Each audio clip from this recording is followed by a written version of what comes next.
Welcome to Working Progress. I'm your host, Brittney Helt, and I'm really excited about today's guest because I'm a dog mom, and our guest is the culture co-founder. Did I say that right? Culture co-founder. Culture Yes. co-founder and president Yes. of Hounds, USA, which is a dog daycare boarding franchise. Correct.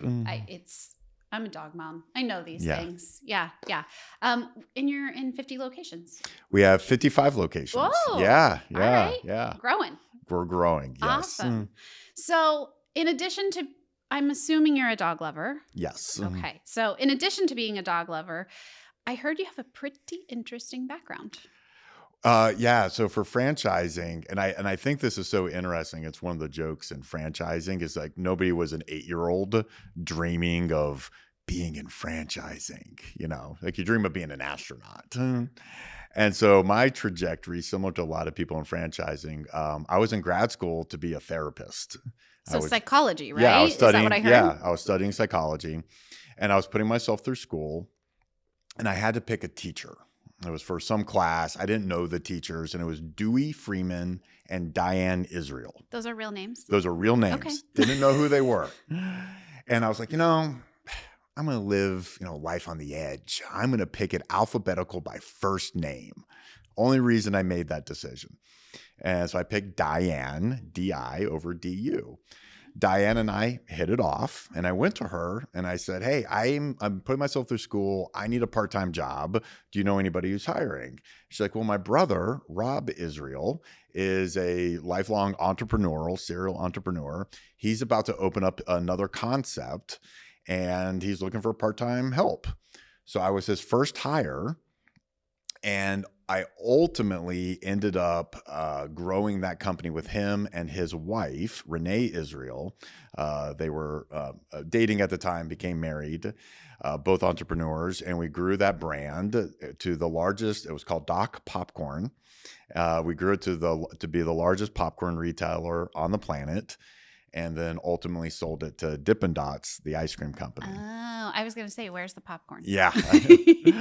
And so I learned franchising from the bottom up, started out as a field coach and kind of worked to running companies. And then after that point, my niche, if you will, is partnering with founders who want to grow their brands through franchising. Okay. And so I partner with the founders and then kind of build the franchise sales, operations, marketing, real estate construction teams. Mm-hmm. And then we grow brands. Mm-hmm. And so how did you get into the dog world? Because this isn't your first endeavor. No. Right? Yeah. At Houndstown? Yeah. Again, life it's really interesting when you take an opportunity to look back.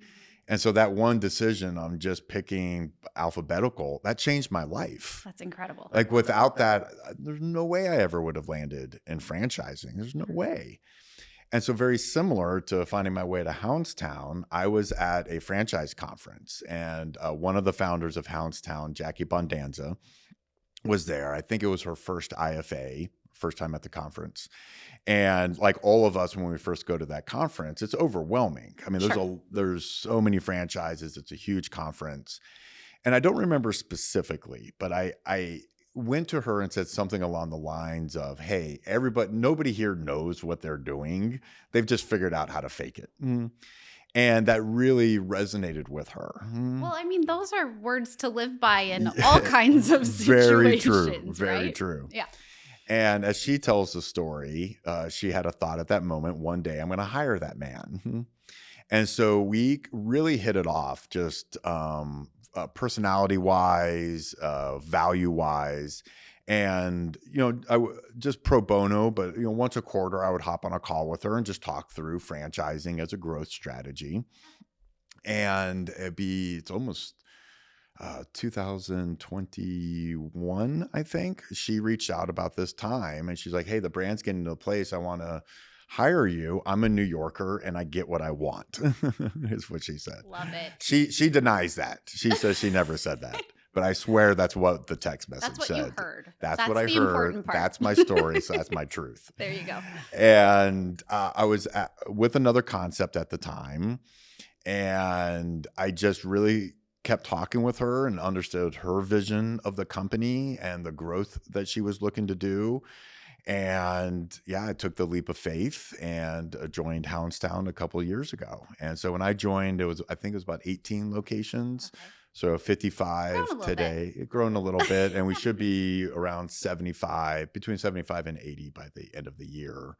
But what's really important about that number, and I like to stress this, is people can get caught up in that opening number. And it is important. It's a KPI. But what really drives us are the unit economics for the brand. So how are our franchisees growing their sales, growing their profit, so that we're really marrying into their dreams of being a business owner, and they're investing a lot of their life savings into this. So we say internally, we have a sacred obligation to really partner with them and create this brand that not only serves the dogs of the world, but can also serve our franchisees. Well, and I would say that's why you're probably here sitting with me That talking could today. be why. Good segue. Yes. We didn't even practice that. I know. Most of my segues are not very good. Well, we'll take that one. So diving a bit deeper into your role and the importance of creating that legacy, I guess we could call it, even for some of these folks who are investing a ton of their time, their money, their life into creating a doggy daycare. Yeah. Right? It goes much deeper than that. And I was told by someone very close to both of us that she described you as a true example of a high-powered entrepreneur who's on a mission to succeed in greatness in all areas. Wow. Uh-huh. Was that my mom? No. Okay. No. So the way that we got connected was through Teresa Adams-Nault, Yes. who is one of our partners that is near and dear to many of us. And she's really partnered with you to grow the culture. Correct. Is that fair to Yes, say? 100%. Yes. So I'm curious about what you're doing in Houndstown that's creating this magic. I keep hearing these stories and I keep hearing all these great things about the people, and it's just a magical place to work, and the right people are in the right seats doing the right things. That's not easy. I would suspect everyone wants that in their life and in their career. How are you doing that? I realize that's a ginormous question. No, I can break it down a little bit. So first, I appreciate the accolades, and I don't mean this as a cliche. Mm-hmm. I happen to be sitting here, but it's not me. It's really not. It is truly the team that we've all built, and that started with Mike and Jackie as the founders, laying the groundwork for what we do. And then I'm coming in, and then we're bringing in other team members. There is no just one person for sure. And I really, at my heart of hearts, like believe that. So when it comes to culture, what I kind of have observed a bit is that culture has become a bit of, it's like one of those words like strategy. Like it's bandied around a lot. Sure. But what does it actually mean? And it becomes like this buzzword. Right. But so for us at Houndstown, what culture is really coming down to is that it goes beyond the values of the company. What it's really tying into is that the individual that's coming in there is an individual soul. And they have their own dreams and their own desires for a sense of purpose. And so how do we marry and how do we work to marry the vision and the mission of the brand, but also marry into the individuals that are coming into the company? And so for a lot of what I do, it's like I've been doing this a while now. It's really taking things as I came up in my career. It's like, why do people do it that way? And some I learned, I was like, oh, there's a reason for that. That makes sense. But there are a lot of things, they were just way people have been doing it for decades. And there really isn't a reason behind it. So how do we do those differently? And so that starts with a lot of different things. Like one, you said with the title, cultural co-founder. That's not my title. Everybody in the company has that title. Oh, that's That's Every single cool. person has that. And that comes from a previous concept where I was with, where we had a strong culture, but I discovered that I was the culture person. So I'm always talking about values. I'm driving, and that's a large part of my role. But I was like, everybody needs to be part of this. Everybody needs to be committed to building this culture. And so whether you just got hired or whether you've been with the company a long time, whatever your seat is, all that levels out in terms of culture. I love that. So everybody is called a culture co-founder. And so that's on their titles, in their email signatures. They put it on LinkedIn. It's on their business cards. And so everybody is there as a cultural co-founder. Well, and I would imagine that creates a sense of accountability and ownership over It's part of what it. Yeah. that culture looks like for them and for their counterparts, Correct. if you will. Yeah. And then so when I had just gotten hired, and it's just such an amazing moment for a brand when it's just starting out. It's truly magical, because once you get bigger and bigger and bigger, it's harder to sometimes shift certain things. And so at the very beginning, it's like this clay.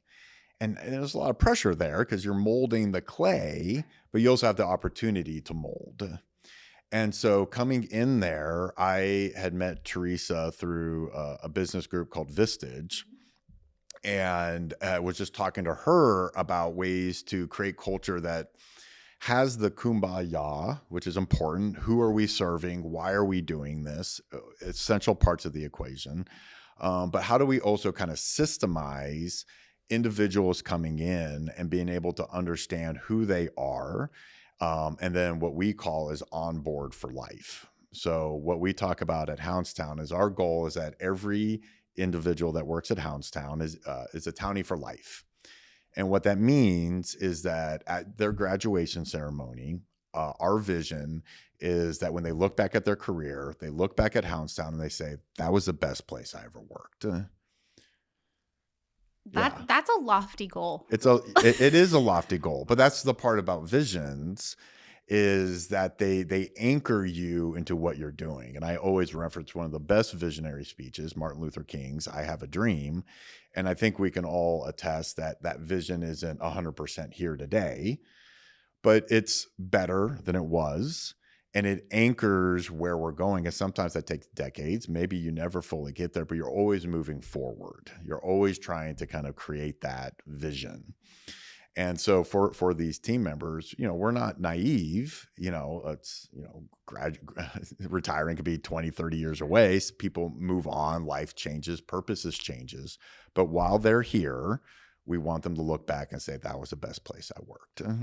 That's really cool. And I happen to know a little bit about how you're doing that, but would you share a little bit about, what does that onboard for life look like, and is it working? Have you seen good results? Because at the end of the day, it's a business. So yeah.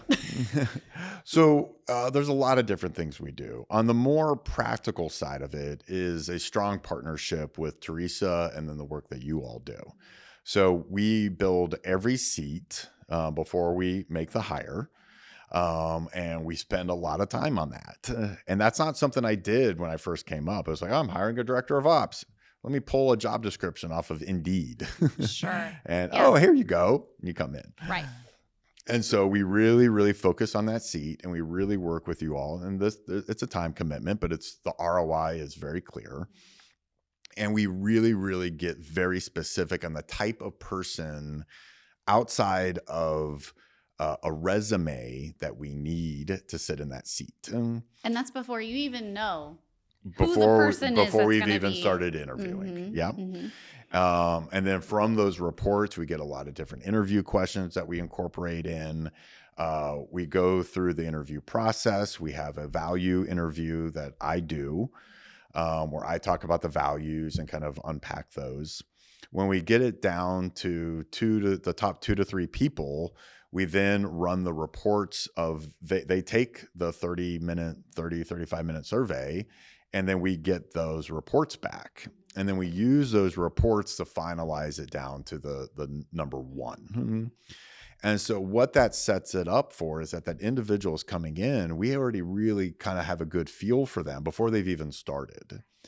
Then once they're in, and again, I don't think I'm out on a limb here, but most often when you get onboarded, it's like, oh, hey, your first day, you're meeting people and, here's a key, here's this, here's your email, and Figure it out. you're in the deep end.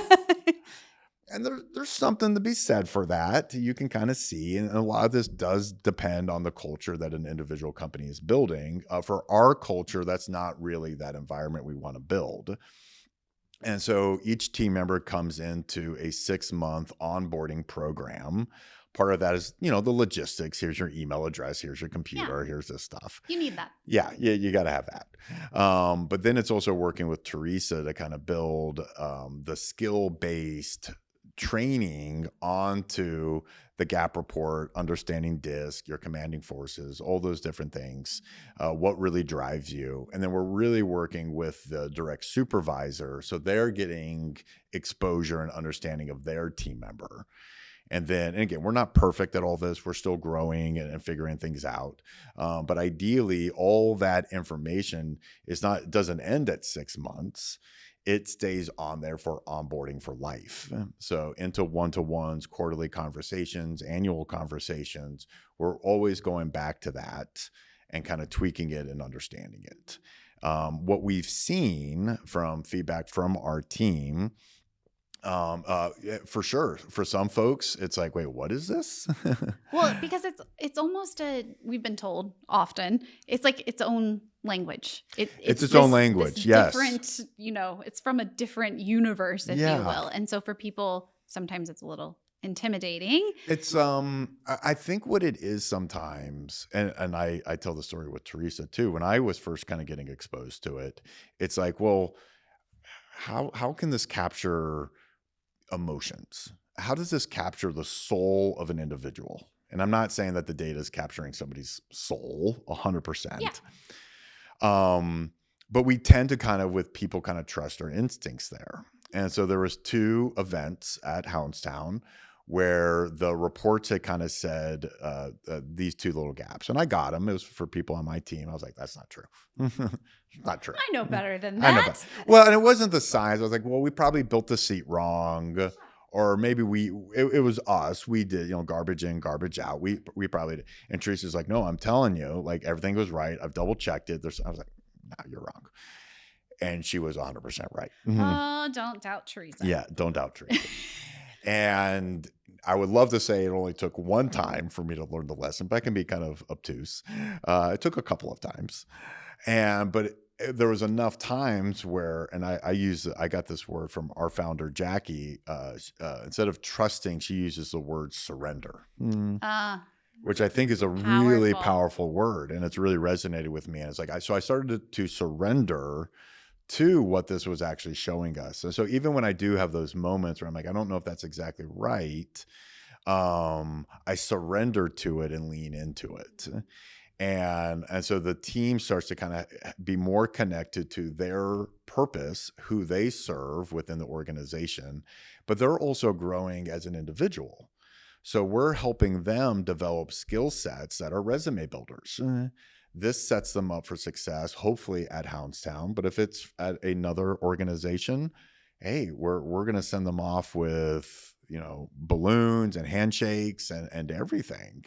And it really, I hope it resonates with them that we're investing in them, not just because of an ROI, not just because we have low turnover and that helps your bottom line.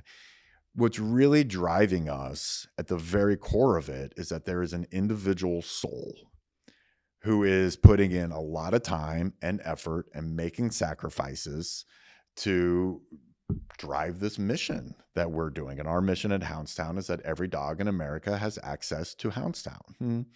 And they are part of that.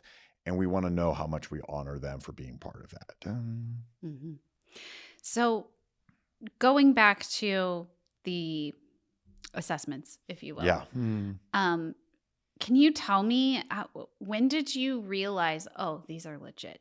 Like this is something that we have to have inside. I mean, this is a big commitment, Rob. Yes.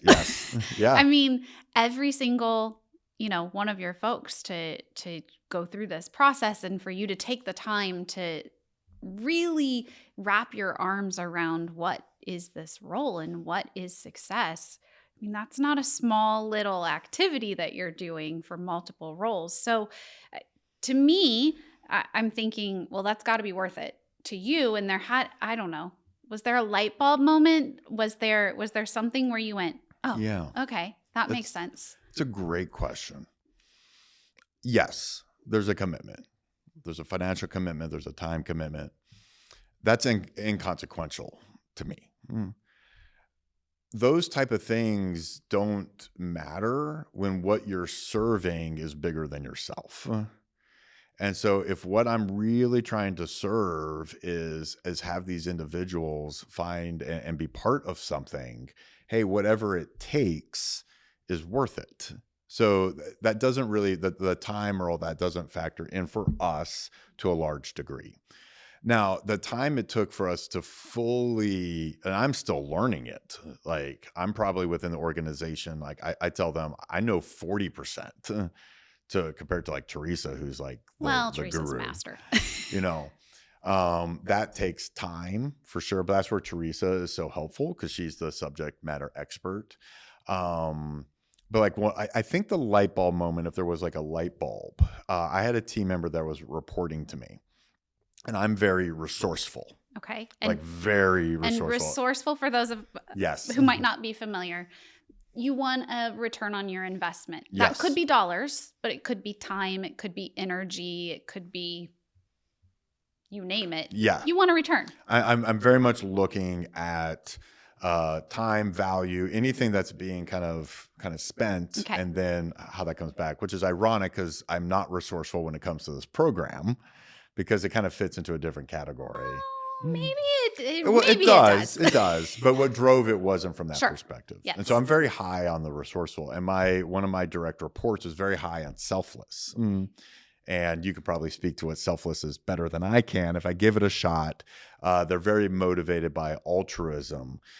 They don't like arbitrary deadlines on when the beauty of the work is what matters. And there was conflict between me and this individual. And we're kind of dancing around it. We're trying to figure it out. I'm getting annoyed. He's getting annoyed at me. I'm like, we got to get this done. And what's going on? And then working with Teresa, and we went through like a training on the learning management system. And it literally was a light bulb. I'm like, oh, all of this where we're not connecting is because I'm coming from this perspective and you're coming from that perspective. So that helped our relationship just within two humans interacting. But then we could also go to the KAs of the seat. And a KA is a key accountability. I try to avoid the acronyms. I appreciate that. And we went to the seat. It's like, well, the seat requires resourceful. This is an executive seat, and the executive seat has to be resourceful. Now, we get it. That's not who you are naturally, but we need to train you up on that skill set and the language I use. So you can put on the hat when you need to. Sure. And then when you don't need it, take it off. Take it off, yes. But in terms of this role in the seat, and that was probably one of the bigger light bulb moments for me. And then from there, it's really kind of just grown and grown and grown. That's awesome. And I think we hear, or I have heard several times, that it is that why piece, right? Yeah. Because it's not so easy to see necessarily where, if we're talking about the sciences, the behaviors are observable, and I talk with my hands, I must be a high eye or something like that. Whereas the motivation is a little quieter, right? Correct. Yes. And so you may have never known without those assessments and without that information and data, oh, this is why we're having this friction. It provides language to intuition. So a lot of times when we're interacting, especially in leadership, we're using people skills. Sure. Right? And that's based on a whole lot of different things: emotional intelligence, how you communicate, a lot of different things. And a lot of times we have like, hey, there's something here, what it is. But that takes time sometimes to go figure out when this language gets brought into it, it's much easier to get to the root of the problem. And now you can work to solve it using that language. Yeah.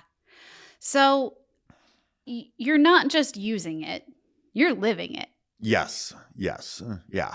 And so I'm curious, as a leader and as someone who's been a leader of different organizations, and the psychology background is so interesting to me because it's that marriage of, if you will, like art and science a little bit, Yes. right? Yes.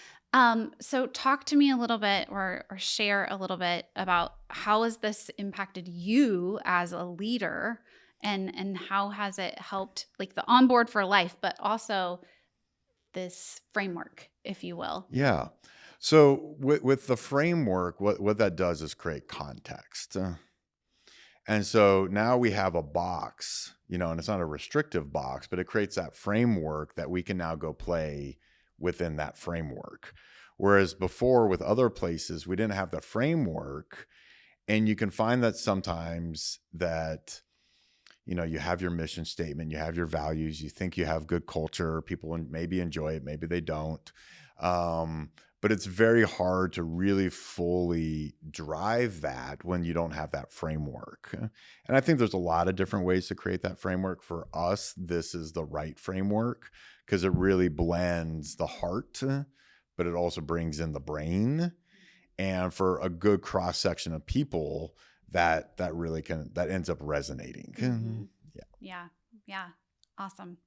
So we're coming up on our time. Oh my here. gosh, I know already? it flew by. No way. So what if you could leave our audience with one thing? What's that one thing that you want them to understand about this experience with Houndstown, but maybe as a leader, in general? What would you like others in leadership roles to know or to take away from this? The word that popped in my head was the word that I used earlier, and it's a sense of surrender.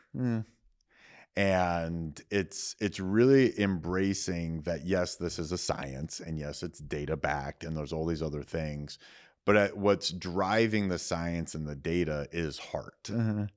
And I always just come back to these individual souls that are working for our companies now. And you and I were talking before, back decades and decades ago, people weren't looking for purpose necessarily from their careers. It was Sure. an ends to a means. Sure. And COVID definitely accelerated it. I think the world was moving in this direction already. But we live in a world today that if you want to drive change through your organization, you have to be able to connect to the individuals working in your organization and their own individual purposes. This program does that, does it for you. And so now you can go with an individual and you can have that conversation about resourceful and selfless, or collaborative versus commanding, or whatever it may or may not be. But now you have this language to lean into it. And it ultimately just accelerates what you're looking to accomplish. Well, I have nothing more to say because you said it so eloquently, and I appreciate the time that you took to join us today to share a little bit about your story and your passion around both the four-legged, It's both, yeah. and It's the and the team, the dogs, and our franchisees. I mean, we also we don't use the full program with all of our but we use DISC. Sure. So every franchisee that comes in, we run a DISC profile on them. Yeah. We train our teams on how to understand that. That's also very helpful. And I would say thank you to you all. I mean, you guys, I believe, are on this leading edge of where companies and businesses are moving to. And it's the great work that you guys are doing that allows me to do the work that I do. So I thank you all. Oh, absolutely. It's a pleasure. It's an honor. And with that, I think that's a wrap. So thank you for joining us for Working Progress. We look forward to seeing you in our next episode.